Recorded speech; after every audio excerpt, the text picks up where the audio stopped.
Hey everyone, welcome back. We got a lighter podcast for you guys today. Nothing earth-shattering happened over the last week, except of course for Tim's game that he wanted. That apparently really crapped out. So let's talk about that because I want to talk about that and the whole early access stuff. I think there's Yes, something there. yes. Okay, so let's first start about early access, which is a gimmick because I know by definition it's supposed to be unfinished game, etc. You're supposed to go through its process, and but that's bull. Basically, back when Jared and I were young pups, basically PCs, and not so much consoles because consoles weren't really online like they are today. But back in the day for PCs, you had betas, right? They still technically have open betas, closed betas, and they're just now they're small little segments. And even back then, they were open betas, closed betas. Closed betas were exclusives that were hard to get into. The open beta was massive, and it would go on for months. Each one of them would go on months, and never once would you pay for it, like World of Warcraft Yeah, yeah. example, countless amount of games. So, as we all know, development costs, of course, for games keep going up. It's never going to go down. So these companies, some of these games take years to make. Like World of Warcraft, I think it was 7, 8 years before it was released. That's a substantial amount of time. And if you're a smaller company, this is a big investment. You don't have, especially a lot of these indie companies, they don't have a lot of they have, excuse me, dust floating around. They don't have investors, so they don't have an income stream. So basically, this early access was basically developed for the most part so that you, as us as a consumer, can get on board, see the development of the game, but you pay for it.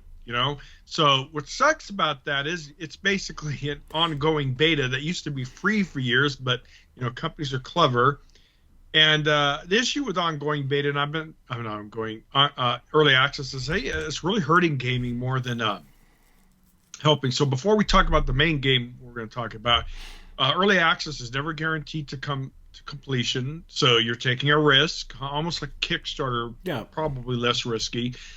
Sometimes companies abandon it; they don't do their promises, et cetera, et cetera. You don't get what you buy, what you pay for. You see the difference between a beta in the old days, or even there's still betas today where you don't pay for it. And the betas of today are for big AAA titles or stuff like that don't do the early access phase. So, you get an early access game, you might never get a finished product. And two, you might not. And two, a lot of times it's never you never get what you're promised too. So that's what I mean by hurting gaming. It's just you get this negative experience and the confidence of consumers going down. The reason we're talking about this is because you all know I've been looking really forward to No Room in Hell 2. The first game was a cult classic, still got an update actually like a week this past week actually or so. And well, it's the second one, which is I gotta give props and balls to the developer because they invited content creators to preview it. You guys could look up on YouTube about like the last couple weeks, and they showed and they let them play the game. Well, every single one of them all said the same thing. It's a rough build. I mean, there's a lot of broken elements. You saw like as your avatar of your teammates was just a floating head.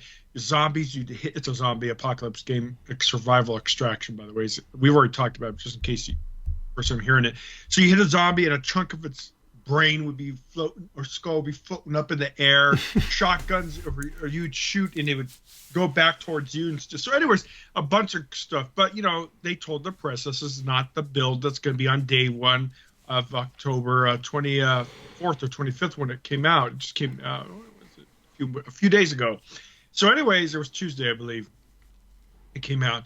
So they're like, okay, we'll give you a benefit of the doubt. You said it was early, it won't be present. Well, the bulk of the footage and the lag and all the issues that were present in the the content creator reveals was there, except for now instead of the guns, they didn't point anymore. So they did fix that, but the bulk of it was horrible. The Steam reviews are all mostly negative. They're starting to crawl back. They've done a few hot fixes for server, but guys, this is. People love to use the excuse of, "Oh, it's early access, it's early access," but is that really an excuse when you have to pay for a product?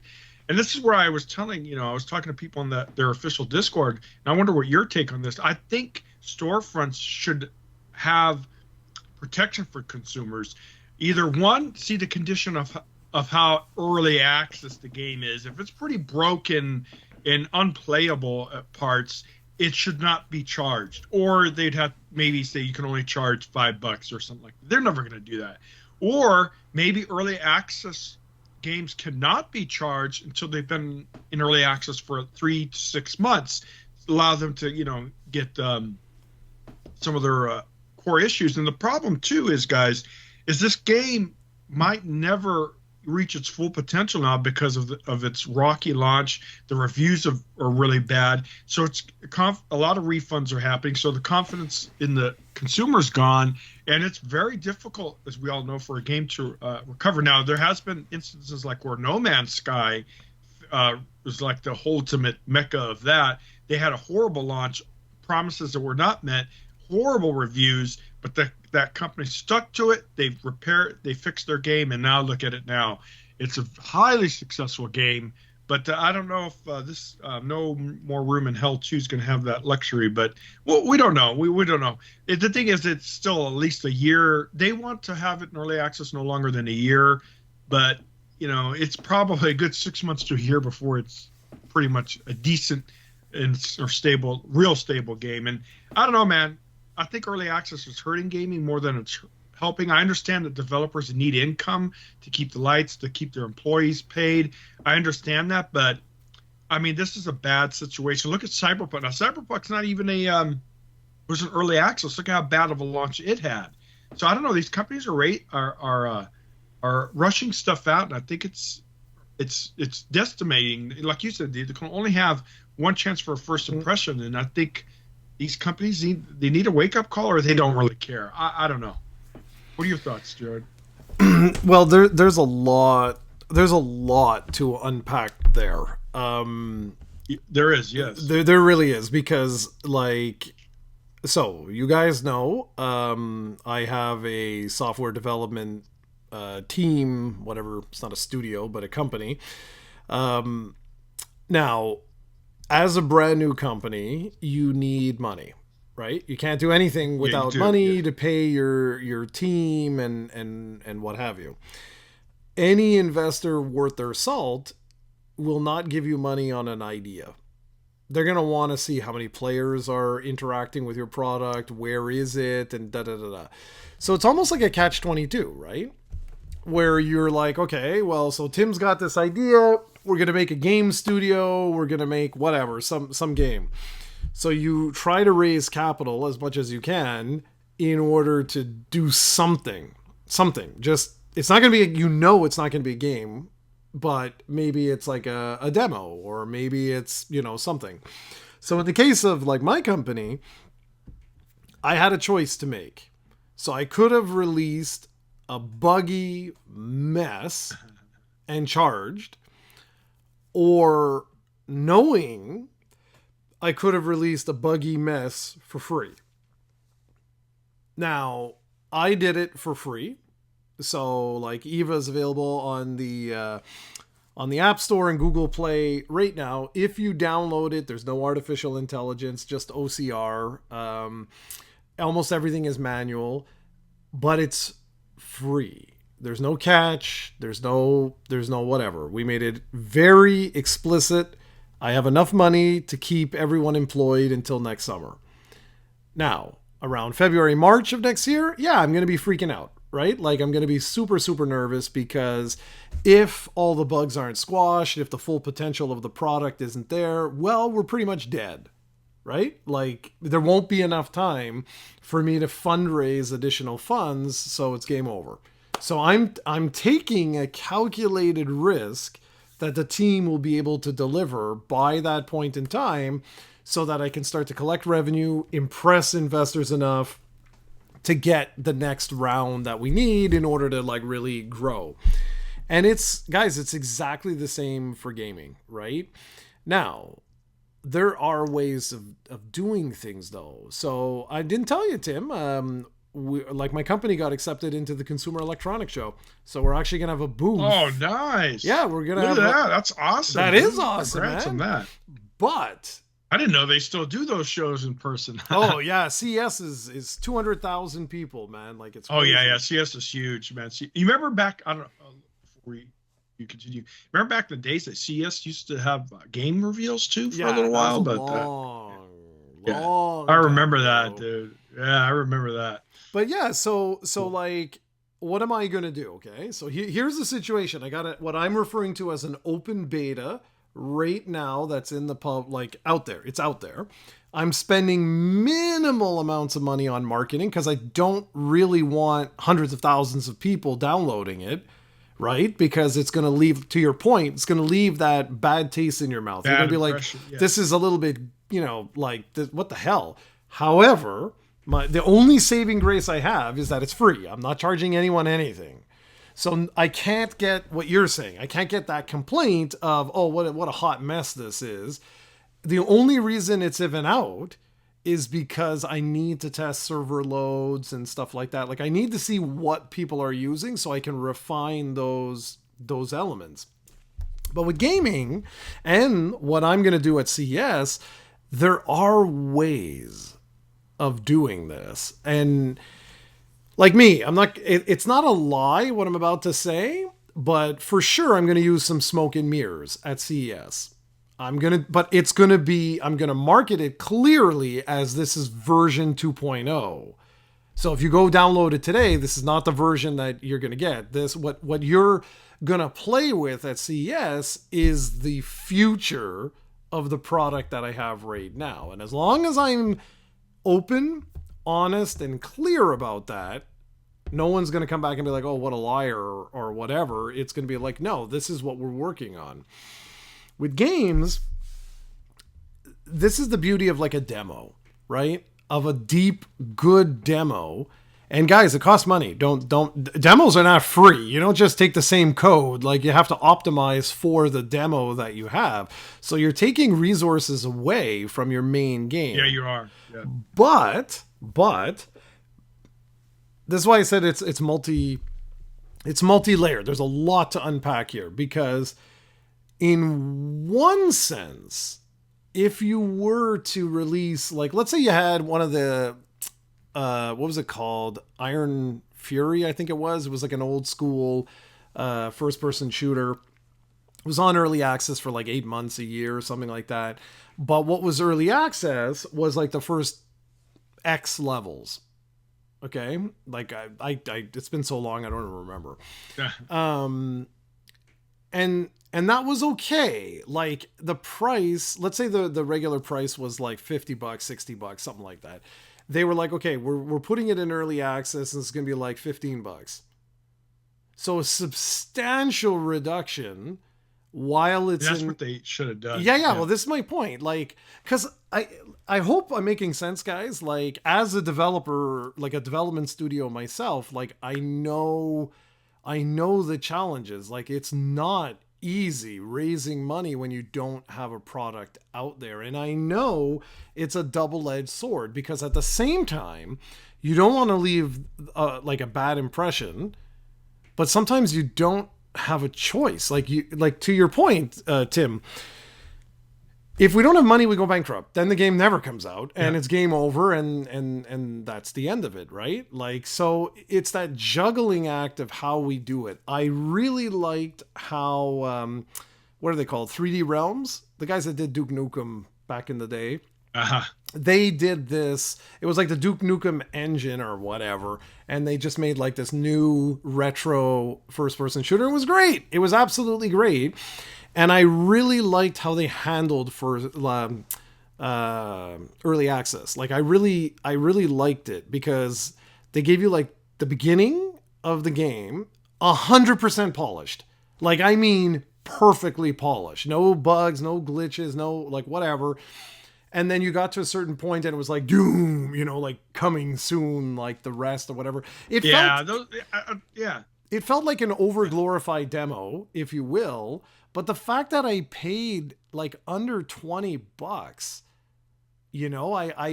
I was like, all right, like, okay. And to me, that's That was done very well. Now, I know in this context, with what you're talking about, the game you're talking about, that's a little bit more difficult to do, right? Because it's not a linear story-driven game. It's a survival game and multiplayer game. But I don't know, like, I'm with you, man. Like, I am with you that if we continue to do this, where you release, like, gimpy software and you're charging full price or whatever for it, something's got to give. But at the same time, I think there's a much larger issue where the price of games have just gotten completely out of control. Like, just completely out of control. Yeah, we're going to talk about it in a second, but like I was reading some comments because I love reading reviews and like the recent Call of Duty, or not only just Call of Duty. I love it, and I always say how stupid people are, right? You go to a game that's designed for multiplayer, guys, and you will not believe how many comments, will it have single player? Will it have single? I'm not buying it. It's like, people, are you that effing stupid? You can't read? This is a multiplayer game, and you're asking for a single player, these narcissistic little pricks out there. But that's besides the point. I read one comment is the Call of Duty, the new one, Black Ops 6, which we will talk in a minute, has a full campaign, but it's like 8 hours. So you mean to tell me you're going to pay $70 to play an 8-hour game?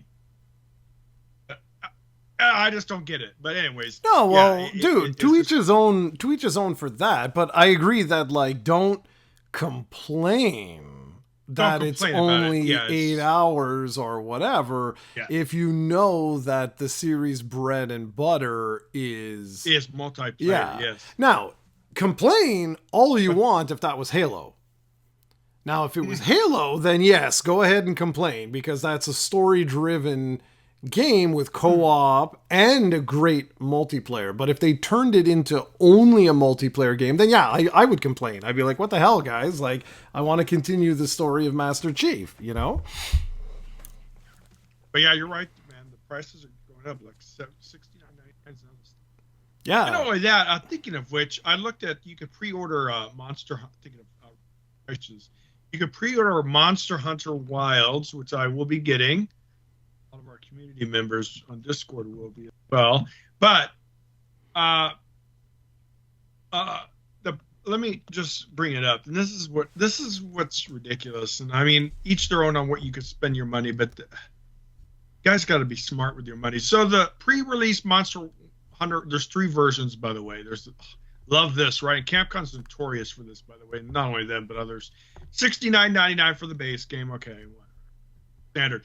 For the deluxe edition, $89.99 USD. And then, of course, we can't stop there, guys. Yeah, but what right? do you get? What do you get for $80? Edition. What do you get for $80? Oh, I'll read what you get. The maximum, the third level tier is $109.99. Good right? Lord, man. So, yeah. So it shows this beautiful graph, which you can't really click on. But let me see. Standard edition base game. Deluxe edition base game with deluxe pack. Premium deluxe is base game, deluxe pack, premium bonuses to be released at a later date, by the way. This is what another problem companies are doing. They don't give you what you want day one, or they don't tell you what is included. That's very shady, very scummy in my eyes. It's cosmetic DLC pack 1, cosmetic DLC pack 2. And then they showed the deluxe pack. It's a bunch of little skins, a couple mounts, some emotes, hairdos, some emojis, where the character does some stances. And then premium bonus looks like some kind of art thing as well. Like, again, it's very small and you can't really click on it, but you could basically if you pre-order, you get a cool skin of this kind of like red hat kind of silhouette with white. It's pretty cool. But yeah, see, that's another thing that, Jared, that a lot of gamers are getting upset about, is now that a lot of companies are releasing content passes, right? But they don't tell you what you're getting. How is that not protected, dude? Imagine you guys going to a Best Buy, say, I want a fridge. Okay, how much you want to spend? $2,000. All right. What's your home address?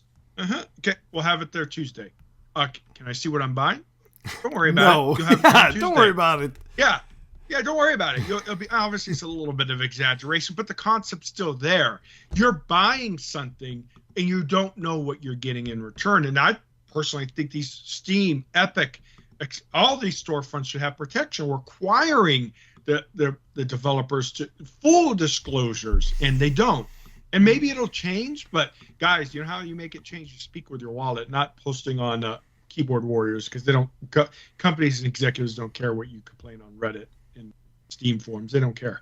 I mean, to a certain degree, they care about the reviews, obviously, but they don't care about what little Janes and Timmys say online.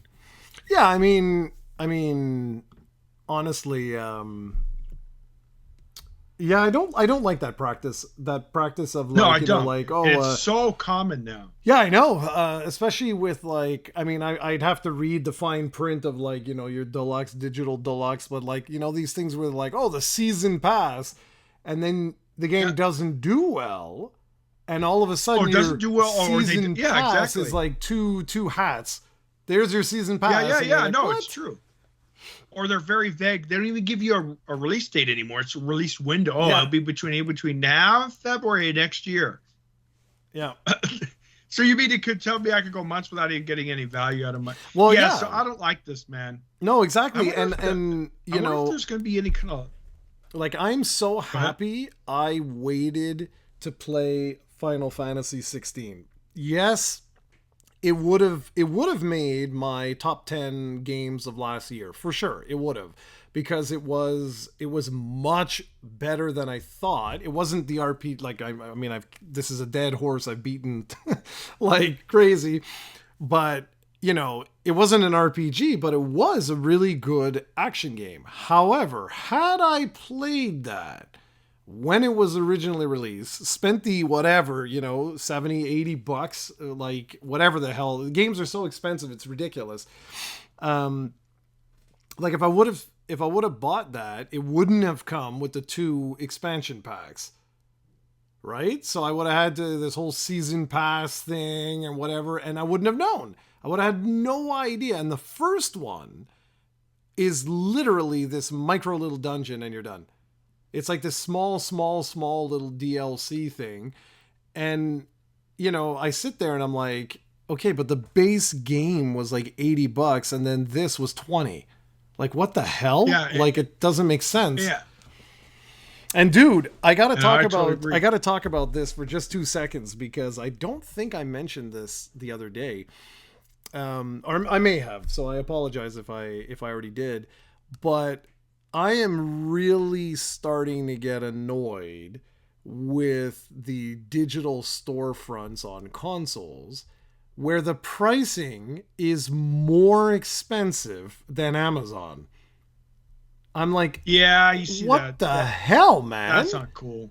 No, I spent $12 more for the digital version of Silent Hill Remake than if I would have bought the disc. Oh, maybe I should start looking at Amazon, because when I got the Switch, I did get the Pokemon, what was it? Sword or Shield or whatever it is. I think Sword. And the reason I got it on Amazon was because it was cheaper than the storefront. Yeah. That's the only reason I bought it physical. That's the only physical game I have. But maybe I should start looking, because you should start, dude. I don't. But hey, for savings. That's what I'm going to start. Honestly, like no joke, I'm going to start to look, because the thing is, on the digital storefront, because the Canadian dollar is all over the map right now, the buggers will adjust the pricing based on what the dollar is, whereas the physical copy is $69.99, $79.99, and that's it. Like, they keep it at that rate. So I couldn't believe this. Like, with the taxes and everything, it was like $106. I was like, what?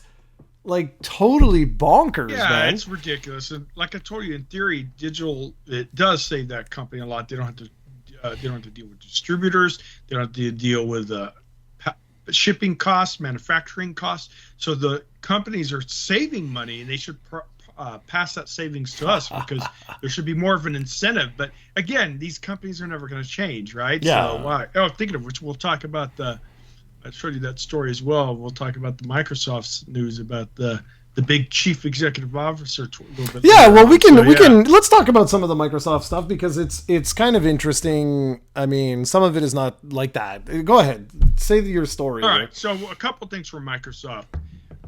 Microsoft's chief executive officer gets a $30 million pay raise amid a year of massive gaming layoffs. So to put in concept, 2,500 employees from the gaming division since January 2024 of this year have been laid off. But the chief executive officer gets a big pay raise. Now, this is not exclusive to Microsoft, folks. No. It happens everywhere. But this is stupid, right? That $30 million is probably, I mean, maybe not all of those people's, it depends on their, some people make a lot more money than others, but it's still a substantial amount of those salaries could have been retained in Microsoft if they didn't lay off. But, let's be honest, and this is what a trend, its history always repeats. Every time a company buys out another company, there's always going to be cuts, guys, because there's unfortunate redundancy, right? You buy this corporate, oh, wow, we have 10 developers. We only need 2.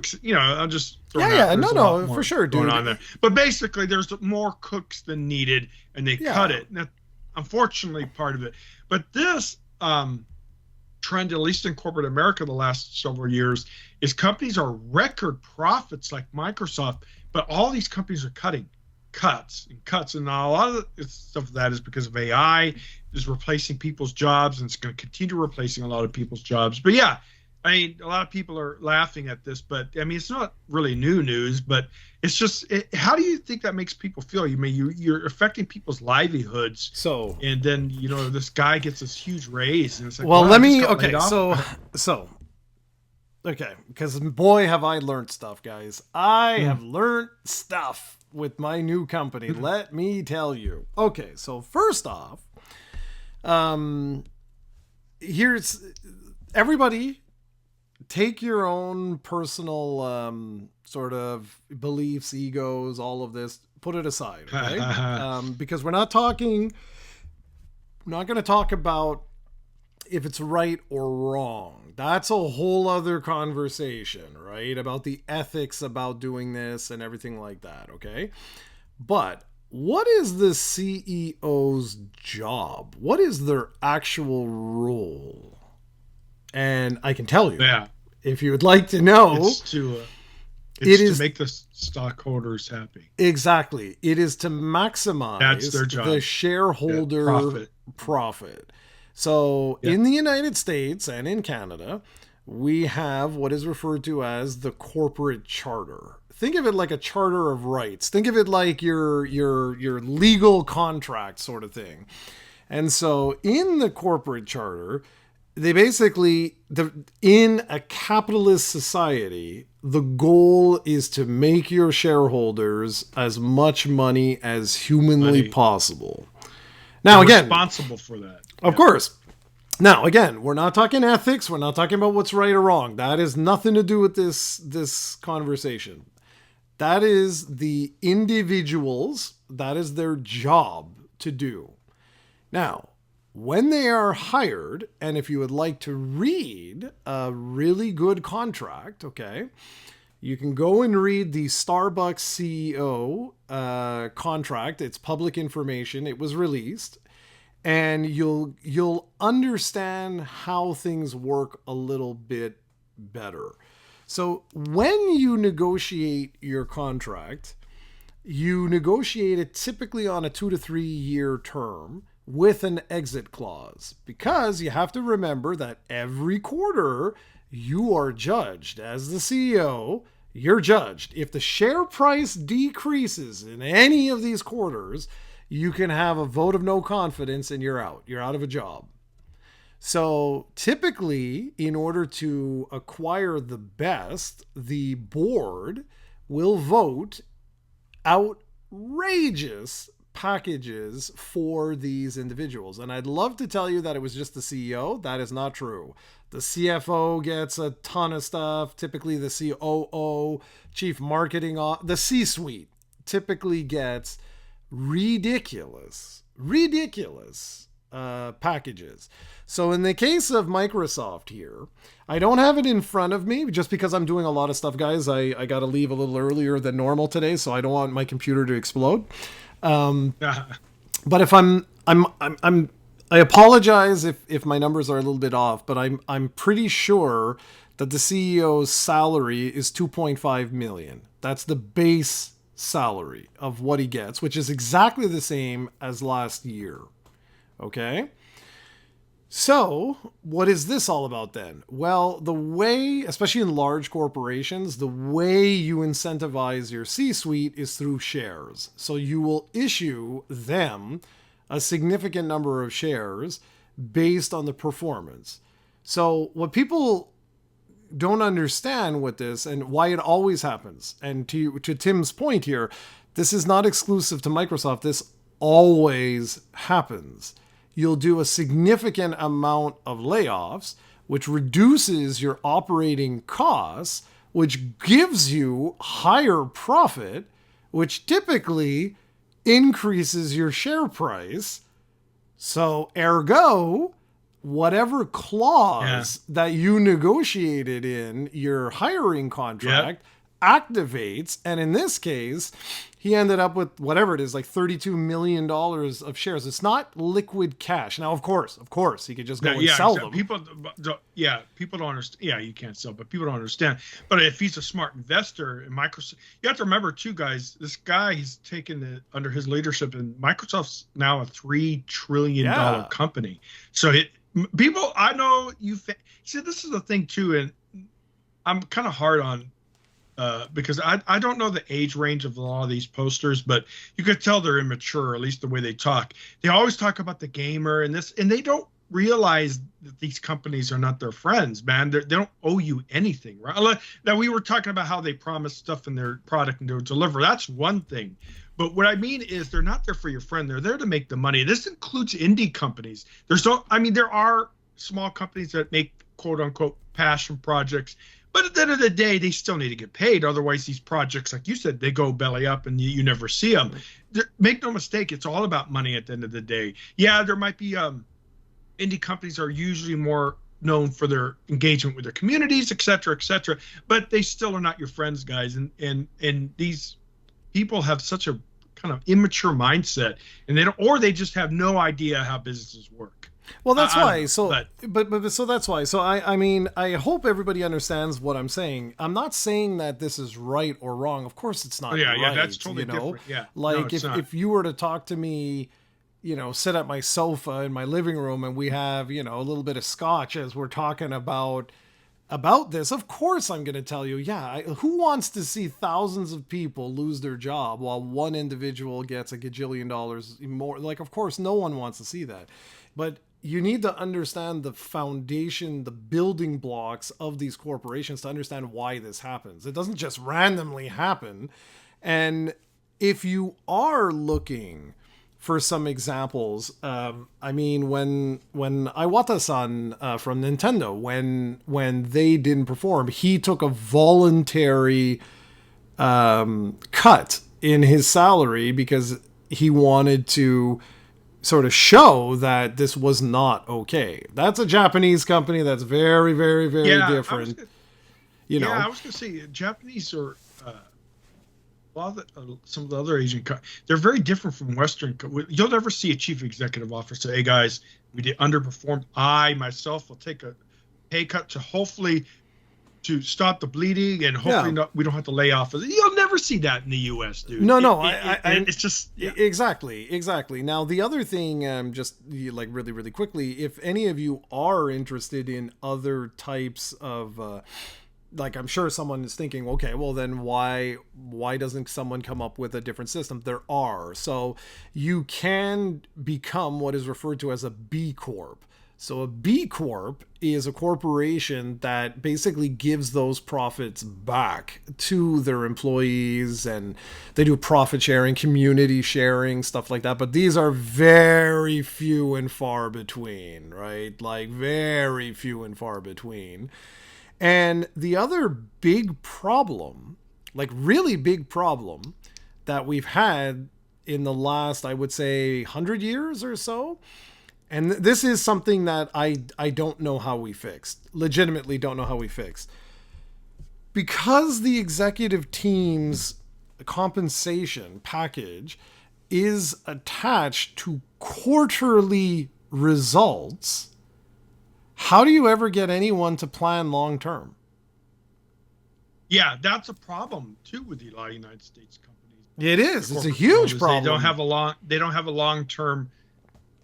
Well, there's no incentive. Yeah, no, there is no incentive, and it's sad, man. I don't know, man. It's gonna be the change. The corporate world's gonna be extremely difficult. There's a lot of things. I mean, workers. We still don't have enough protection. We still don't have enough. Europe tends. They're not. I mean, they're not perfect by any means, but European unions have a lot more protection for their, like in France, you can't just you can lay people off, but you have to give them a certain time frame. So like, let's say, oh, we're going to lay people off in the US. Well, you're out on Friday. France will, no, you got 6 months to a year. I don't know. Yeah. I know what you're talking about. Yeah. But they have protections. Yeah. I know this because in my company, we closed our French office, but we weren't allowed to close it instantly like we could in the US or like the Canada. We just closed a little while ago our Canadian Edmonton office. It was literally gone within a week or two. Yeah. So we can't do that in certain countries abroad, and we should have more protections. But the U.S. and it looks like Canada is very similar to here. Oh no, we're greedy politicians. Yeah, we're lobbyists. Yeah, very similar. Like both countries are very, very similar when it comes to that. So look, guys, like, depending on what happens with my company, this podcast could get very interesting in the years ahead. Like, very interesting. Because right now, we are a revenue-free company, right? But we are a for-profit company. So my goal is for every investor that invested is to make them money.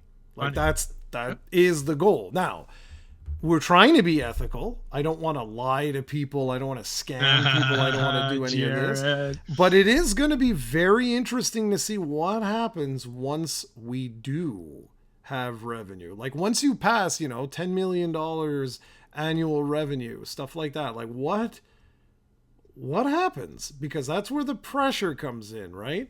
Like guys, these VCs, these venture capitalists, when they invest, they don't just invest to be like, oh, I would like, 20% on my investment. Guys, they want like 5,000 times, not even percentage, times whatever they have invested. So do the math there. It's like if they're going to give you like 10 million, right? They want billions in return for that investment. So I'm just saying, like, there's a fundamental issue in some of the way, not the whole system, but some of the way these things are constructed. The real problem is the short-term gain. The fact that all of your rewards are based on quarter by quarter, you can't plan. Like you can't, like I think of Disney right now and I'm like, how in the hell do you get out of this mess when you can't plan the next 15 years of Star Wars movies? Because you're like, no, I care about this quarter. Get one out now. You know what I mean? Like, right. So that I can make as much money as humanly possible. Anyway, one thing though that did come out of that Microsoft news that I thought was really interesting, which is the little add-on, is the fact that they confirmed they're going to be supporting more. Oh yeah. Before we go there though, real quick, back on, actually we talk. Yeah, that's going to be probably our next topic right after. We're going to talk about the new Call of Duty, which is out. But Call of Duty Black Ops 6 could bring 4 million Game Pass subs, but lose 6 million game sales, say analysts. So we've this has been a discussion people have talked about, like on the subscriptions. The companies are pushing it. Sony, Nintendo, Sony, Microsoft, and I'm surprised Steam hasn't come up with some kind of. The problem with Steam is they don't own that stuff. So I don't know if they could do that where they were charged maybe $12 a month or something like that, and you get access to all the games. It's a little bit different because they're just the middleman, right? So I don't know how that would work. But anyways, Microsoft. So yes, you're technically taking a hit on game sales, but if you could retain a bulk of those 4 million long term, you'll make substantial a lot more money, right? That's the key. So I don't know the ratio now. Xbox Game Pass is doing extremely well. Numbers continue going up. So obviously their platform's working. So if they could keep the bulk of that 4 million, that little 6 million, it's like kind of take a hit today, you'll feast tomorrow kind of philosophy. So yeah, it's kind of interesting. Now it does hurt. Like Microsoft, it's great, but like any company, the small companies or anything that gets on Game Pass, they could technically, yeah, it's great for them because they get a game on there, they get a potential substantial more users playing their game because it's quote unquote free, which it really isn't, but it's free in a way. It's part of your subscription, but said company is losing revenue though, because let's say you get 1 million Game Pass people on it, and it's there for a year, and none of them continue, or a very small amount buy the game afterwards. That's a lot of loss of sales, right? So yeah, it's a challenge, but but for Microsoft, since they own Activision, it's for them. It's just they'll take a hit now and they'll still reap the rewards later. But what do you think about that, man? Well, I think it's basically what they're trying to do is to force the. What happened with the music industry, they're trying to do that with the game industry. So if you guys don't know, every time a song is played on the radio back in the day, the artist would get, like a residual check. It might be a cent, it might be whatever. But now with Shopify, with Spotify and with Apple Music and all these streaming services, they actually get like 0.00001. Like it's so little what the artist actually gets that if you go to any of your favorite artists, go to their website, you can buy physical copies of everything. Some are even gone back to cassettes that they're like anything. And the reason why they're doing that is because they're not making any money, and so they're like, what the hell happened? When it was a record, at least I used to get $2 off the record or whatever, but now I get literally nothing because it's all streaming, so no one's buying anything, and so you're only getting like a fraction of a fraction of a fraction. And this is the problem with these streaming services. I think they're great. Like they're absolutely great to be allowed. Well, streaming and like Game Pass and all of this. Like from the consumer standpoint, this is pretty awesome. You pay like just a monthly subscription or a yearly subscription. You get access to all these games. Of course, you don't own them, and the catalog will change depending on the time of year and whatever. But I'm not sure. And David Jaffe talks about this a lot, where he's like, it's the future. Like, hands down, this is the future. Stop fighting it. It's where we're going to go. But the question of profitability starts to always, every time he talks about it, that's where like the conversation starts to go with like the naysayers of sort of saying, okay, but like, how can a studio be profitable? Because you got 1 million people who play your game, but you make less than if 10,000 bought it. So, like, what? And so, like, to me, that's the issue right now, is like figuring out a revenue model that kind of makes sense. And of course, for Microsoft, for me, I saw this coming like miles away, man. The reason they're buying all these guys is to force the industry into that. And at the end of the day, who makes money from Game Pass? They do. Yeah. and that's it. Yeah, and I'll tell you, like, competitor wise, I mean, Sony has their own, which is very kind of similar to Game Pass, but it doesn't have the quote unquote catalog. But yeah, they're doing the same thing. Nintendo's again the only one way not even remotely close to anything like that. I don't know if they haven't just, I don't even know if they even thinking about it, but they might be. But they do have at least the voucher system, which you could get for $100 or $99.98. You could get 2 of their games, so you get a bit of a discount there. But that's no subscription service, right? And no, I don't exactly. know if Nintendo's. I would love to interview their executives, even know if they're even thinking about it, because they're not stupid guys, right? Even though they make mistakes, they still know what they're doing, and they still obviously have to have resource analyst that analyzes market trends. They have to know this, right? I mean, or they're going to be oblivious and get sidestruck and stuff like that. I don't think so. So they obviously know that subscriptions are going to be a huge factor of I the mean, future. And dude, how many times do we say it? Every podcast, like they do their own thing, and clearly, right now, it's working. it's but working. For how They're long? making gajillions of dollars. Yeah. So, Yeah, maybe you're right. We'll see. We'll see. I don't know, man. The game. You have to remember too that gaming is changing too. Like huge emphasis on mobile gaming, and that's been a trend that's been going on years. Mobile gaming is so much larger than everything else by substantial amount. So like it dwarfs consoles, it dwarfs. I mean, yeah, the whole argument, oh, that's not real games, but that's not the point. From an executive standpoint and earning standpoint, you don't care where your money comes from, right? Yeah, no, you just of course care, not. you want it. So yeah, people have to forget about that. But yeah, Call of Duty, it's going to boost the subscription rate substantially. If they can retain as a bulk of it, they'll make up all that lack of sales. But that brings up a interesting point. Microsoft's great because they own the service, but for like other companies, that's a loss of profits and not really good for them.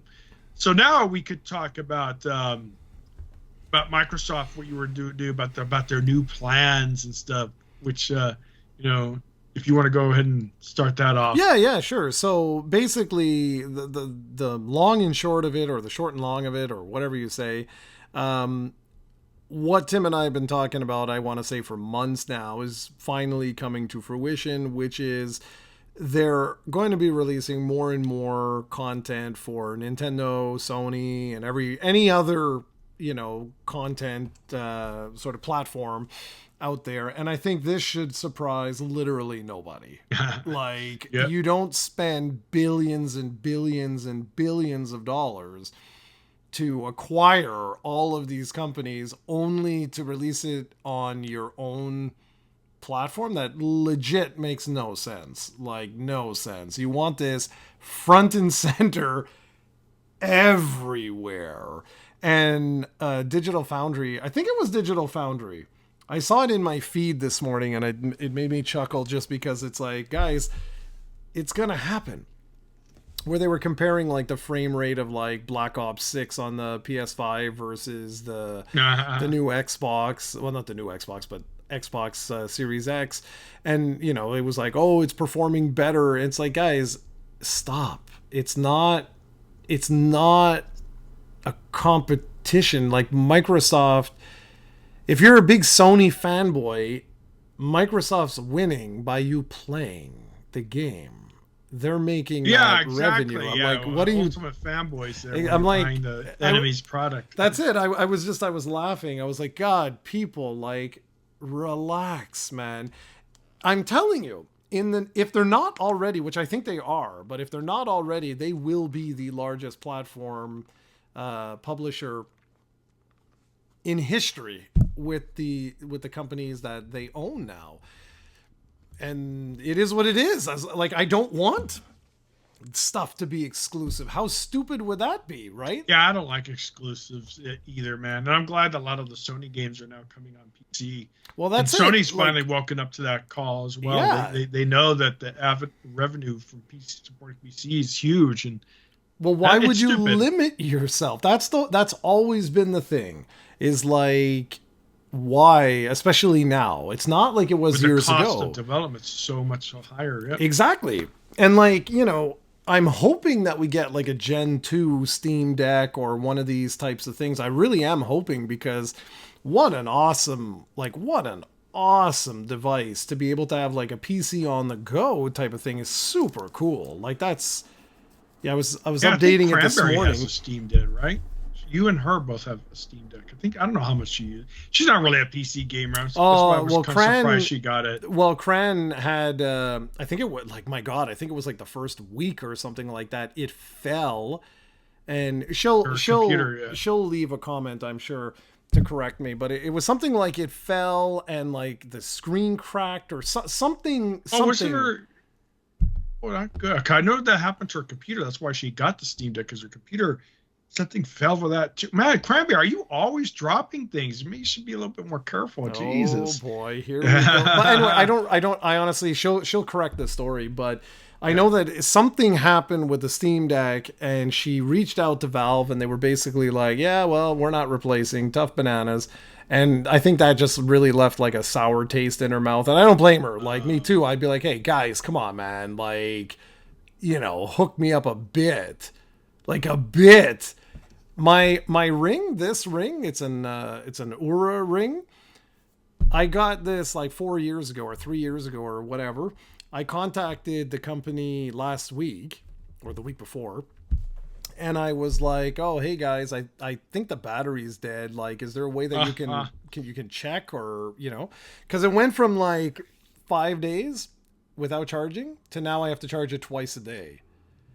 And so, but yeah, look how small it is. It's this tiny little ring. Like, so I wasn't asking for anything. I legit just told them, like, is there a way that you can do like a diagnostic just to let me know, like, is it dying, right?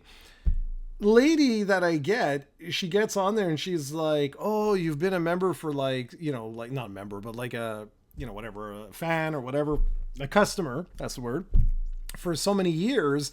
She was like, "Your warranty expired November 2021." All right. So like that long ago. And I couldn't believe it's a Finnish company. Okay.